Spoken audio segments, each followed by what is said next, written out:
নবী রাসূলুল্লাহ সাল্লাল্লাহু আলাইহি ওয়াসাল্লাম বলেছেন, মান আরাদা আন ইউদাহিয়া, যে ব্যক্তি কোরবানি করার ইচ্ছা রাখে, পোষণ করে, ফালা ইয়াফুজ মিন শা'রি ওয়া আযফারি শাইআ, সেই জন্য তার নখ চুল ইত্যাদি কোনো কিছুতে হাত না দেয়।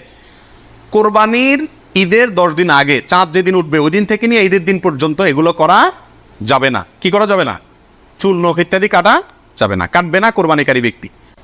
কোরবানি দেওয়ার পরে চুল নখ ইত্যাদি কাটবে, এটা খেয়াল রাখা উচিত। 37 নম্বর প্রশ্ন হলো, কোরবানিকারী ব্যক্তি এই 10 দিন দাড়ি শেভ করতে পারবে কিনা? জটিল একটা প্রশ্ন। কোরবানি করবেন, বাকাওয়াতি করবেন, খুব ভালো কথা, জায়গায় এসে ধরা গেছেন, দাড়ি শেভ করতে পারবেন কিনা? উত্তর হলো না। দাড়ি তো কোরবানি করলেও শেভ করা যাবে না, না করলেও শেভ করা যাবে না, এটা তো সর্বাবস্থায় চাঁচা হারাম। সেক্ষেত্রে কোরবানির এই সিজনগুলোতে এসে গুরুত্বটা আরো বাড়ে। একে তো এমনি হারাম, আবার কোরবানি করছেন সেজন্য নবী সাল্লাল্লাহু আলাইহি ওয়াসাল্লাম বলছেন আপনি যেন না ধরেন, এগুলোতে হাত না দেন। তাহলে কোরবানি করার যদি ইচ্ছা থাকে, আল্লাহকে সন্তুষ্ট করতে আসলেই মনে চান, তাহলে এই 10 দিন